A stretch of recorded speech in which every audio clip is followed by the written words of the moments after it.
Right, I think we will make a start. So good morning, everyone, and welcome to the next in our Practical People Management series of webinars. This one today is on the subject of managing long-term sick absence, and I'm joined this morning by my colleagues Karen Gibb and Claire Stevens. We're all from the People Solutions team here at Menzies, and we're going to be pleased to answer any questions that you've got on this topic as we go through. So please pop those into the chat function and we will gladly address them as we go through, or at the end, whichever fits best. We are recording the event, so there will also be some summary slides that I'm going to run through at the end, and we will send those to you at the end as well, so that you've got everything you need. Our online employers community is the place where you'll be kept informed of all the relevant HR issues going on, as well as getting some inspiration and insight on how to attract, retain and engage great people, which is the topic of the moment and a priority for most of our clients. And we'll happily talk to you about how we do that, so please just get in touch. I'll give you the details of how to join the community a bit later if you're not already a member. But for now, let's talk about long-term sick absence and managing a situation where an employee is off sick for a long period. And that's amongst the most difficult people issues to manage, particularly where there's an uncertain prognosis or it's unclear whether the employee will be able to return in some capacity or other. And this is what we're focusing on today, with a reminder that we discussed the issue of short-term sick absence in an earlier webinar that you can find on the community platform. We're going to discuss the steps that you need to take when someone's off for a potentially long period. And we're going to do that in the context of two scenarios that are based on real-life cases that the team have managed over the years. So what we'll do first of all is just get a bit of an overview of each of our case studies, and then we'll walk you through it. So Karen, would you like to give us a flavour of your situation? Yeah, thanks, Ed. Morning, everybody. So my example was actually this particular person was a senior manager in the business. They were actually responsible for a depot. They ran the whole operation. They were a long-serving employee. They had a team of people, busy environment, obviously full-time role, fully needed in the business.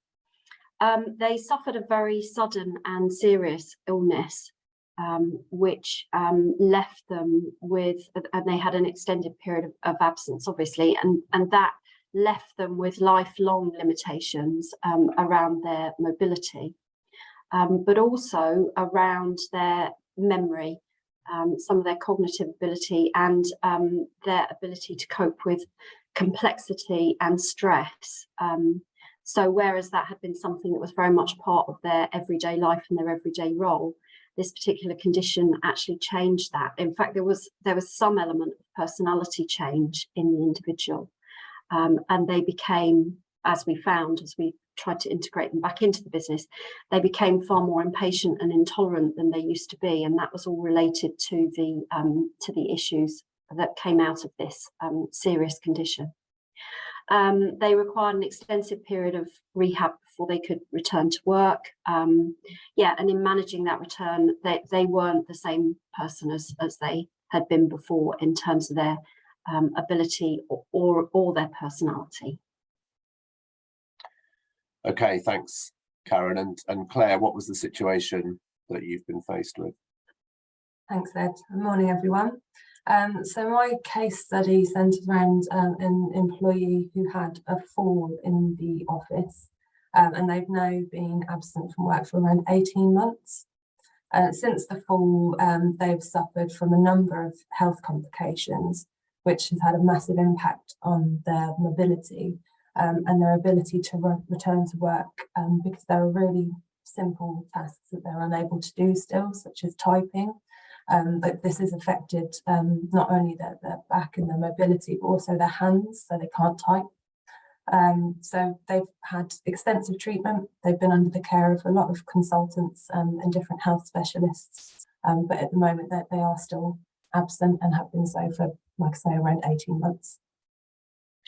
Okay, thanks, Claire. So two real life and very challenging situations, and of course unique in their complexion, as they all are, and very sensitive in the handling. So whilst each is unique, there are some steps that really should be followed when managing a long-term sick absence case. And first of all, a proactive approach should really be taken to avoid the situation becoming more lengthy and ingrained. And the data shows us that the longer someone is off, the harder it is for them to return. So whatever the ultimate outcome to the situation is going to be, the steps we're going to describe are the right ones to follow. No matter where it ends up, it will put you in the best position to be able to resolve it in whichever way is appropriate in the circumstances. And the first step is to meet with the employee and discuss their absence, being sensitive, of course, to how, where and when that should happen in the circumstances. So let's take that as the first step and get some perspectives from Karen and Claire on their particular case studies. So Karen. So I think I described initially that this was a senior managerial role and they had been with the business some time. There was good contact with the employee right from the start, although I should point out initially that was with his wife because he was unable to engage initially. Relationships in this business are close and friendly. There was a lot of informal contact initially out of concern and worry over his collapse. And that then continued. I know sometimes relationships aren't like that. So, I just say, I would still encourage, even when there isn't a personal relationship with, especially in this case with the person's partner, you should still be reaching out in these situations. You should still be seeking to establish that contact. It wasn't difficult for us in this scenario because the friendly relationship was already there, but that shouldn't stop you from doing it. Meeting with him in a constructive way was actually more difficult for quite some time. He was unable to cope with any kind of meeting scenarios, and we were pretty clear from his medical advice that he couldn't contribute any real thinking to his return to work at that point. The business were very patient. They waited until his consultant recommended that he could start to become involved in constructive discussions. They were also encouraging him to become re-involved in work as part of his recovery. So that was a really helpful indicator for us. When we did meet with him, just an interesting point, his wife was present. Now, we talk a lot about being accompanied at workplace meetings, and we don't often invite or encourage family members. But in this case, it proved really helpful, and that continued. His wife continued to support him right through his return at the meetings we had. That was reassuring. He had memory problems, so he often couldn't remember what we discussed. So having her there was helpful. As I say, it was reassuring for him. I'm not saying it's always appropriate, but for us in these circumstances, it really was.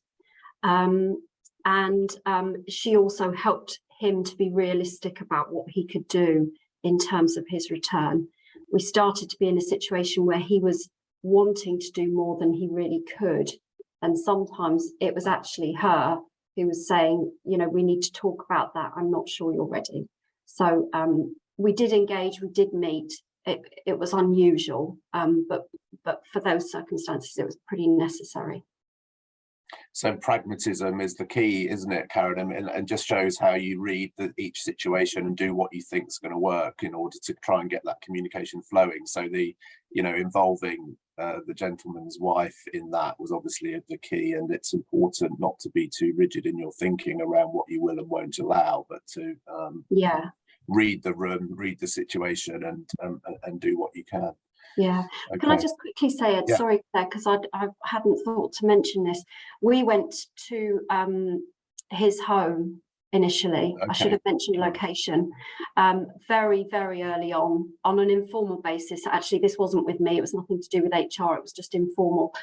So his closest line manager colleague actually visited him at home when he wasn't well enough to come to us. So there was an informal side to it, but when he was well enough, then he came to the office. And I guess that's initially that might be a very gentle "how are you?" I mean, we, you know, not launching into a long list of items for discussion, but just that initial, you know, and it was genuine demonstration of concern and care. Yeah. Thanks, Claire. So yeah, Claire, how did things get started in your case? I suppose it's similar in the sense that there was a close relationship between the employee and their manager. This is also a long-serving employee, so they are very close with the manager. So over the course of the 18 months that they've been off, there have been a number of discussions. It hasn't always had HR involvement. We're just kind of there to lend a hand when certain things were discussed, but generally it's just been between the employee and the manager. Again, because of the mobility issues, home visits have been offered, just, you know, as accommodating their situation, because they're not able to travel. So they haven't happened yet, but they are on the table. So everything's been done over the phone or by video conference, Teams meetings at the moment. The timings of the meetings have very much been led by the employee and agreed to be held only when they're feeling well enough to attend. In terms of what's been discussed during the meetings, first of all, it was, you know, just how are you doing? Just getting an idea of what their prognosis was at the time, and mentioning a return to work and how they felt about that, and if it was possible. As time went on, the sort of topics that have been discussed have changed. So, for example, if there was any change to the pay, if SSP had run out, and so there's going to be some impact on their pay, that's also been discussed during the meetings, as well as holiday balances. So obviously they continue to accrue their holiday whilst they're off. So the managers also made the point to make them aware of any holiday they've got to use as well. So obviously they're discussing the things like return to work and potential adjustments to the workplace, but it's the other aspects as well that have been addressed, so the holiday and sick pay as well.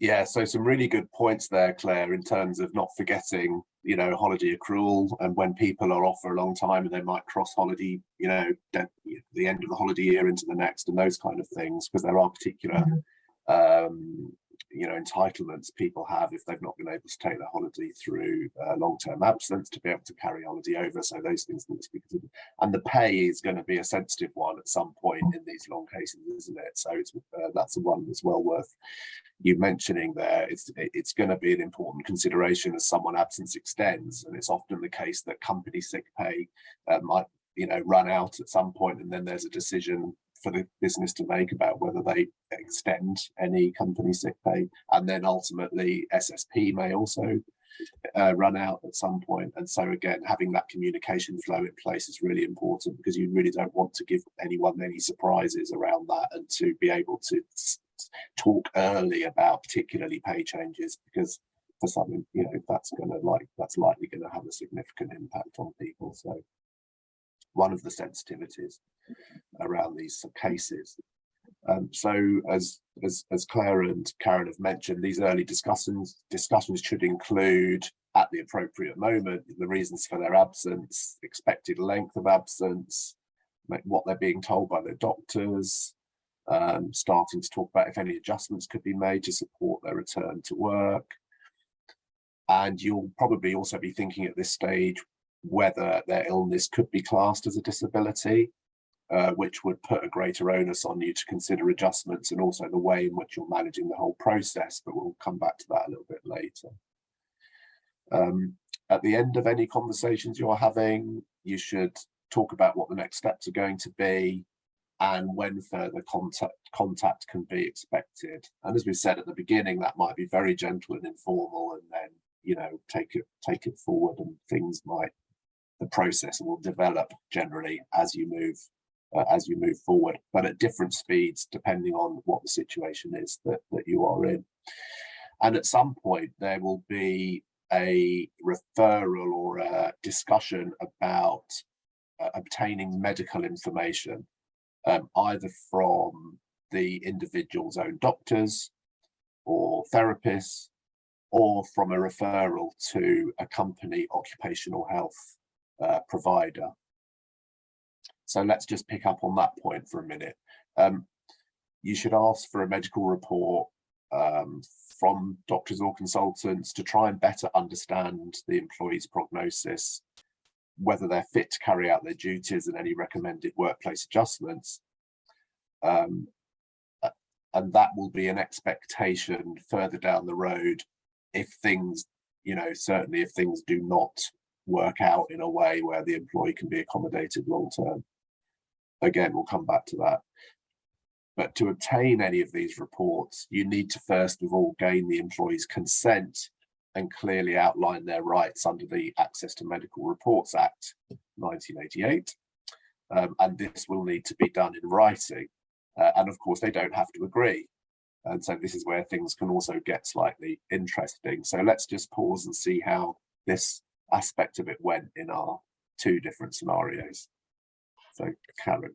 Yeah, well, actually, I can talk about this a little bit more in a minute, but for this particular example that I'm talking through with you today, we didn't have to go through the consent process with the employee. They very quickly and helpfully volunteered quite extensive reports from the physiotherapy team that were providing his rehab care. That was really helpful and really well done. And they actually wrote out recommendations for a phased return to work, and gave really helpful guidance on what he would be able to cope with. That included, issues around mobility and the amount of hours that he should do initially, particularly to do with concentration and tiredness and that kind of thing. So we didn't actually need to push for that. The employee volunteered it. The rehab centre was extremely helpful and extremely supportive.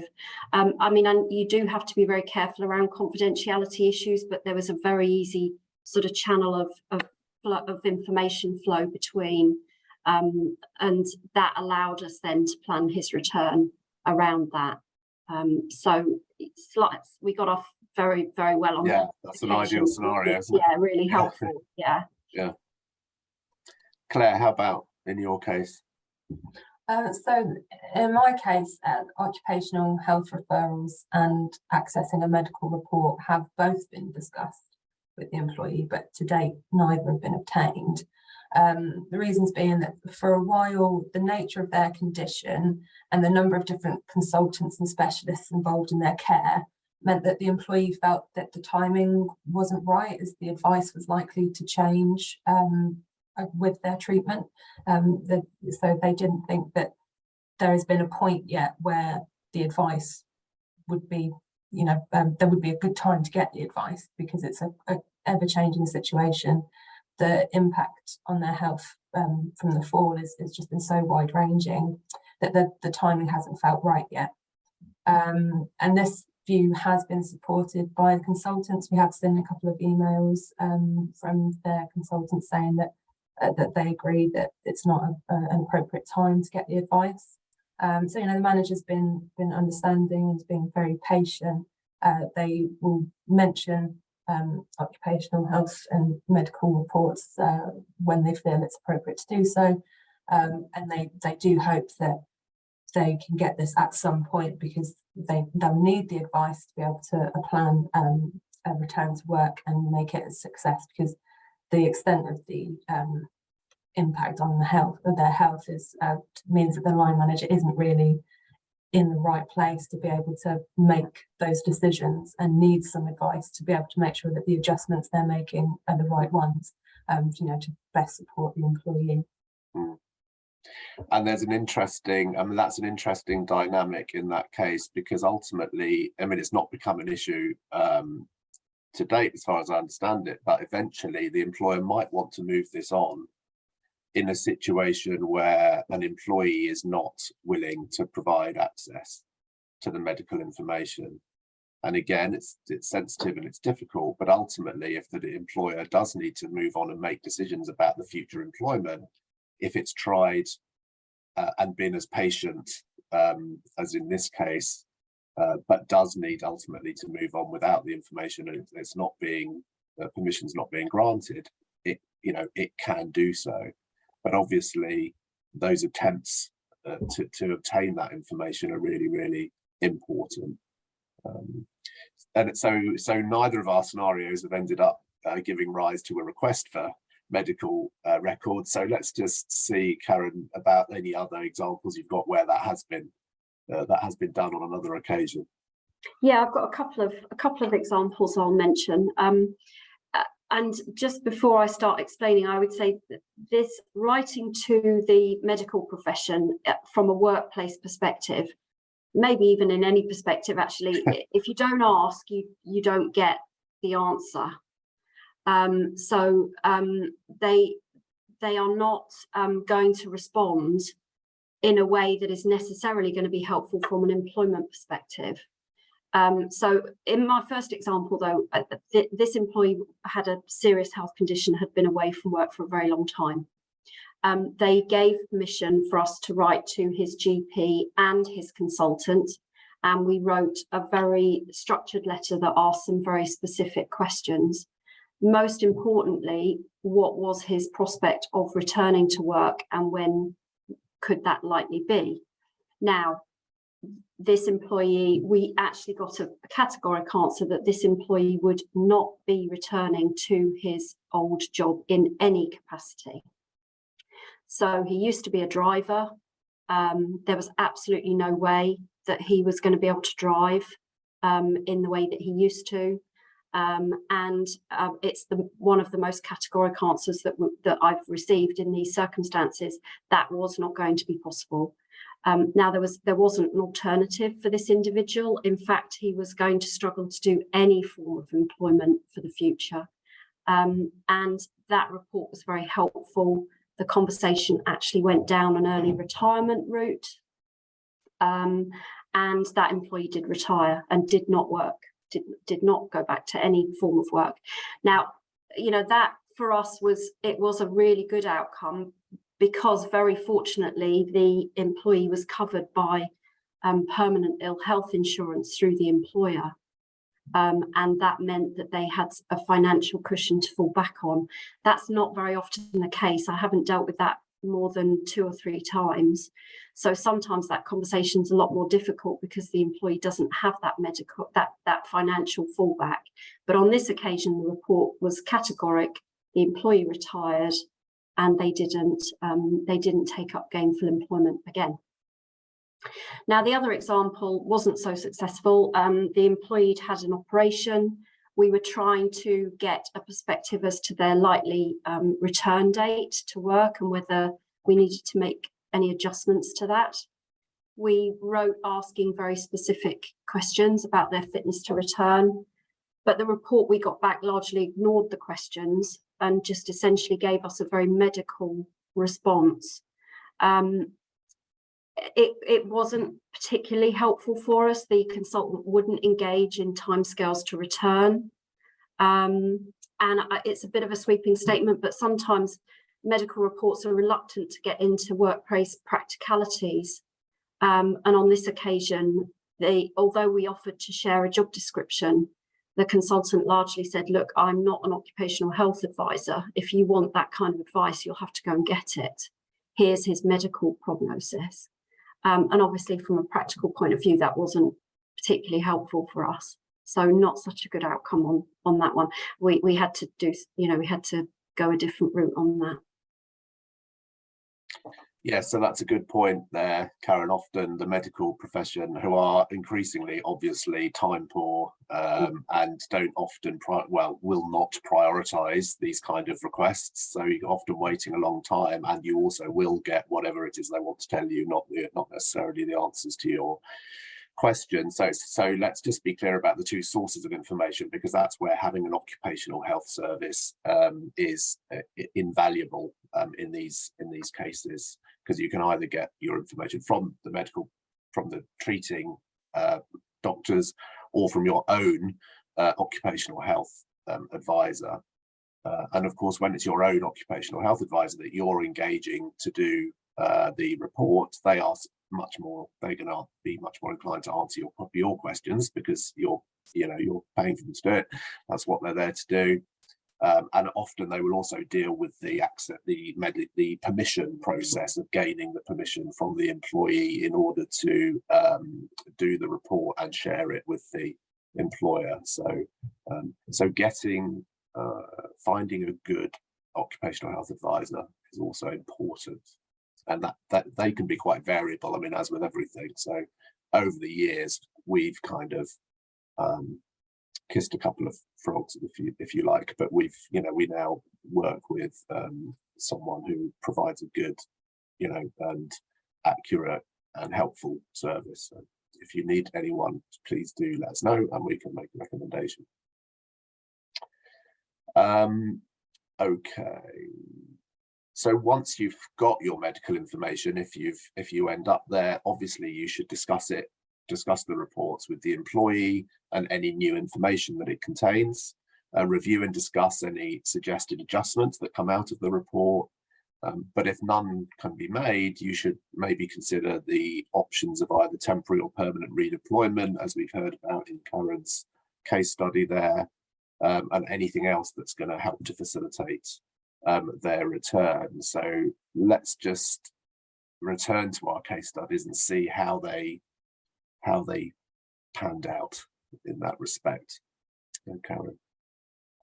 So I said that we had a fairly ongoing regular communication with the employee. We had some really good reports from their rehab team in terms of what they could and couldn't cope with. And those conversations culminated in a phased return to work plan. And initially that was relatively straightforward, because he was reintroducing himself back to the workplace. But the crunch really comes when you start talking about what role they are going to be doing. And initially that didn't particularly matter, because they were literally just doing a few bits of admin and some, customer calls when they first came back.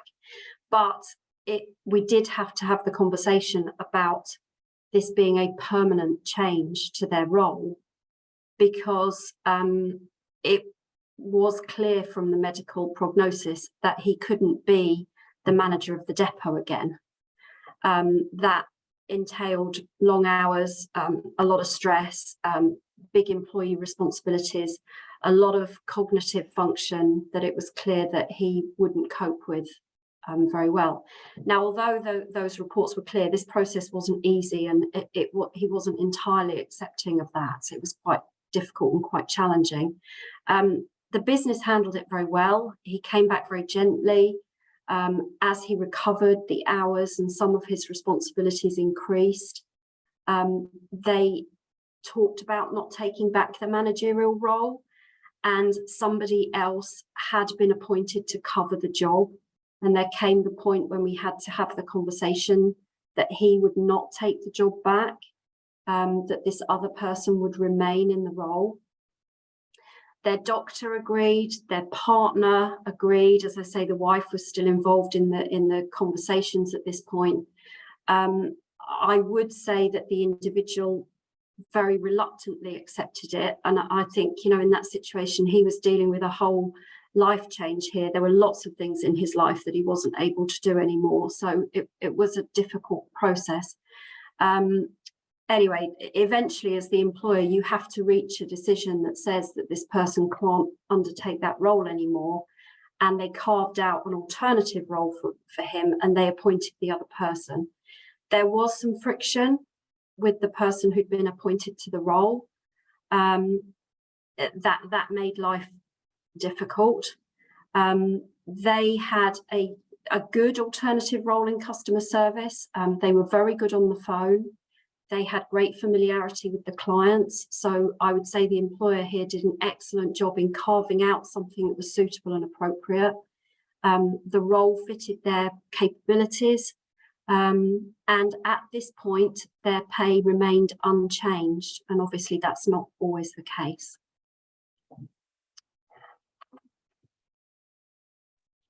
Thanks, Karen. And Claire, where have you got to with yours? So as I've mentioned before, to date, there's been no referral to occupational health and no consent to gain a medical report. So it hasn't progressed to that point yet. The manager and the company is still being very patient and still hopeful that that will come. So without that advice, it's very difficult to say. I think, you know, that we have discussed possibilities based on what we know, and all we've had so far are the sick notes covering the period of absence. Redeployment for this role would be difficult. Most of the roles at the organisation are office-based roles. So given the mobility issues, travelling to the office wouldn't be possible. And as I mentioned earlier as well, the extent of the injuries have reached as far as, you know, it's affected their hands as well. So it wasn't just their back that was injured in the fall. This has all led to them having difficulties with their hands too. So any kind of computer work is going to be tricky for them. So without the advice, it's been really difficult so far for the manager to really make any judgments or suggest any adjustments. At the moment, we're just guessing, but I think it's going to be quite difficult. One thing they're definitely willing to kind of discuss is working from home. So whilst the mobility issues continue, not asking the employees have to travel to the office, but without the advice, they really can't say at the moment what else they could implement. Okay, so at this stage, as you can see, each case will have taken on its own very distinct flavour, and you'll be managing it very much in accordance with the circumstances, as Karen and Claire have highlighted. But as we said at the beginning, one of the requirements, which apart from being a helpful thing to do to resolve the situation, but will also be necessary if you ultimately think you need to consider ending the employment, is to have this sufficient and meaningful consultation. And that's very much the, you know, the phase that Karen and Claire are describing. Then this might take the form of agreed review periods, which aim towards an eventual return to work. But if a return doesn't seem likely and you're not able to make the kind of adjustments that would facilitate their return, and there are no suitable alternative roles, then you may need to move to what's called a formal capability process, which looks at the potential termination of their employment if there are really no alternatives that can be found. And that, if it ends up there, that's a dismissal on the grounds of ill health capability, which is not unlawful, so long as a full and reasonable process has been carried out prior to the decision being made. And of course, one key thing is to allow the employee sufficient time to recover and improve. And how long you could be expected to wait for that would depend on a number of factors, including any outstanding entitlement they have to sick pay, the size of the business, the availability of staff to cover the absent employee, and a range of factors such as that. So let's finally just check in and see how these case studies have ended up, either being resolved or what their current status is.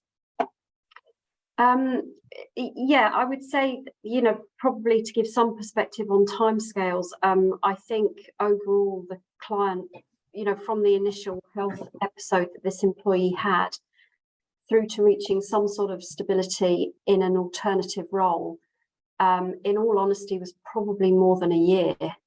And there were some rocky times, as I alluded to a minute ago. That change to an alternative role didn't go entirely smoothly. There was an ongoing review when they came back to work.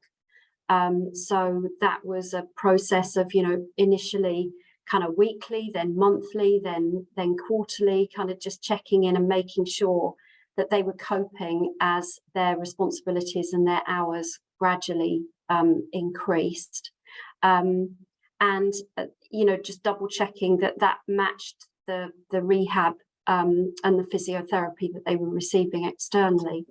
There were a couple of difficult conversations. As I say, some of his personality had changed and he wasn't as supportive of the replacement manager as he should have been.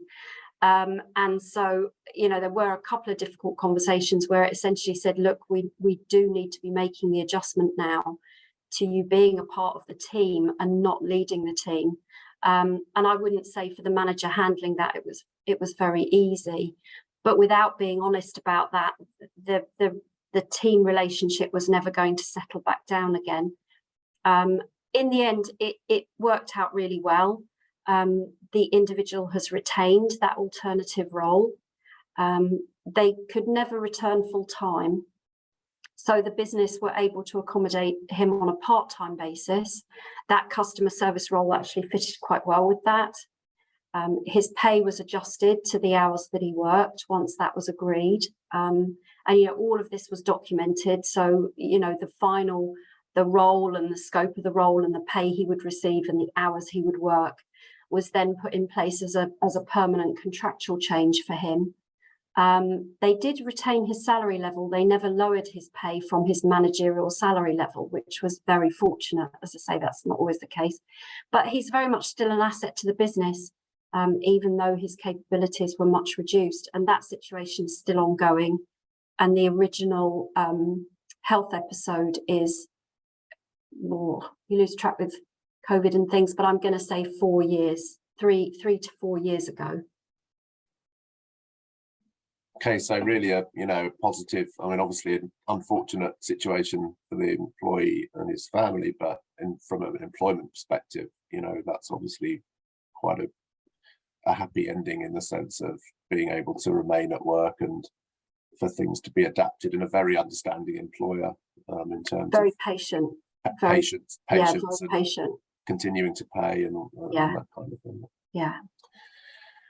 Okay, Claire, where are you at? So this situation is still ongoing. So they've been absent for 18 months.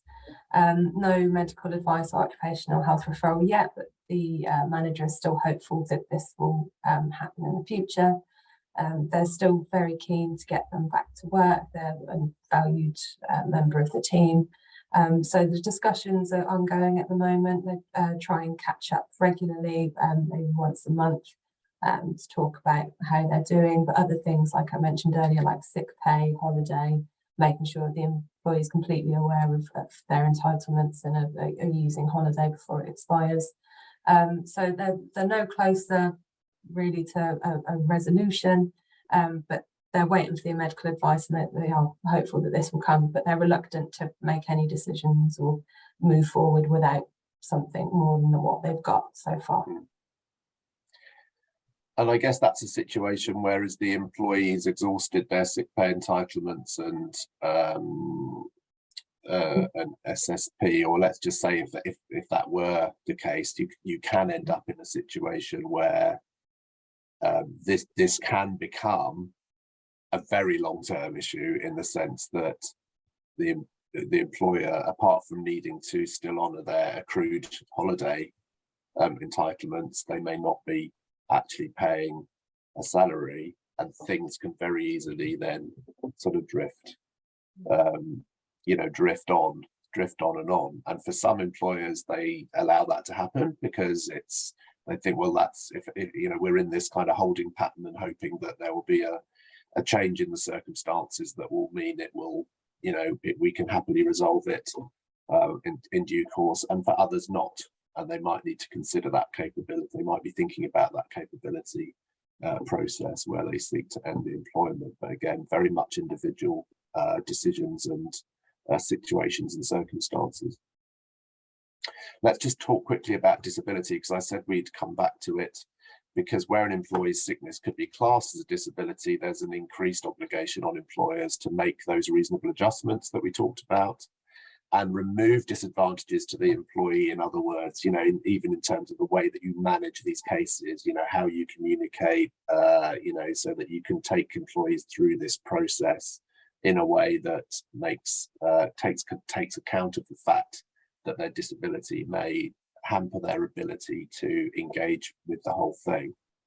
So that needs to be kept in mind through the whole process. I'm just going to, let's just remind ourselves of what the definition of a disability is.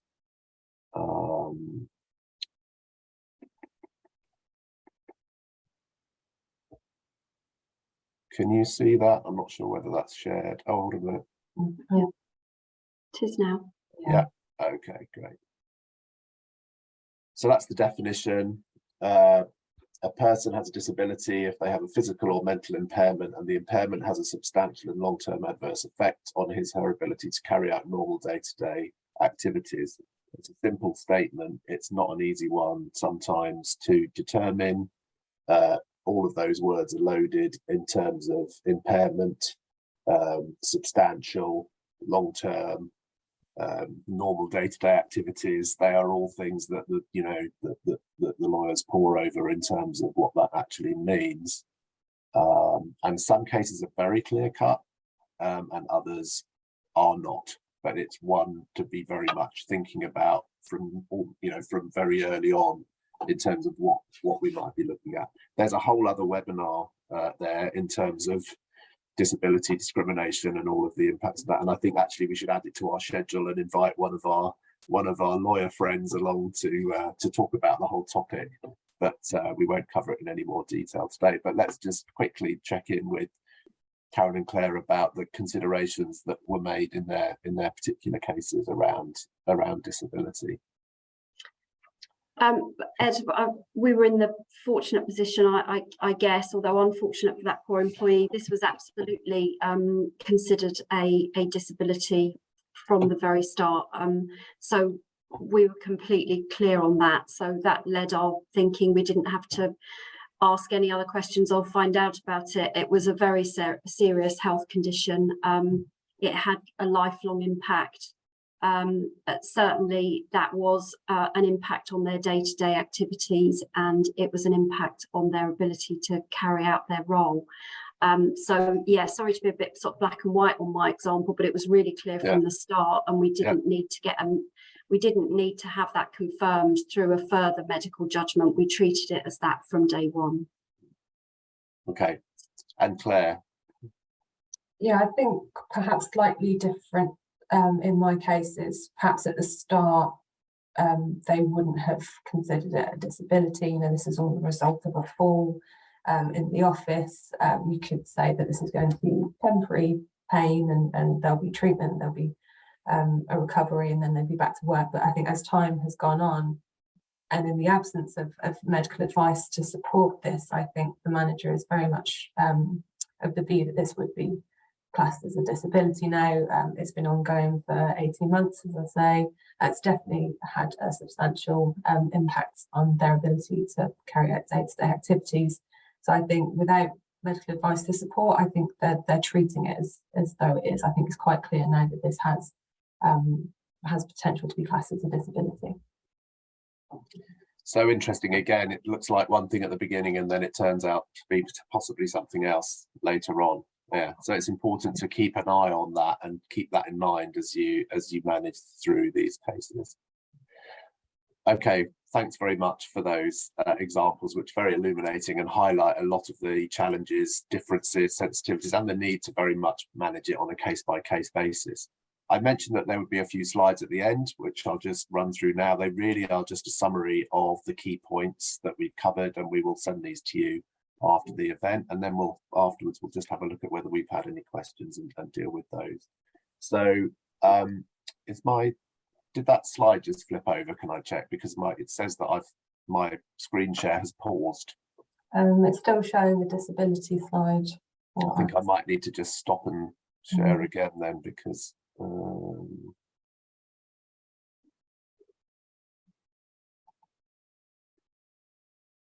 Is that That's it. okay? So first of all, stay in contact, as we said, with the employee. Be sensitive to the circumstance in terms of timing, and we talked about needing to meet early, start gentle. You know, it'll probably develop, and that's really important for any eventual outcomes and for maintaining that confidence and trust and relationship, so that all alternatives can be on the table and easily discussed. Oops.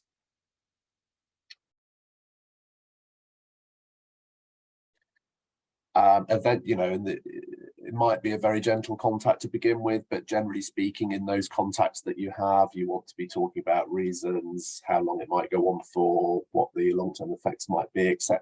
All the things that Karen and Claire talked about in their case studies there. And then starting to look at what alternatives there might be if it looks like they're not going to be able to come back, at least initially, perhaps in their to their original role. And then, you know, keep that dialogue going.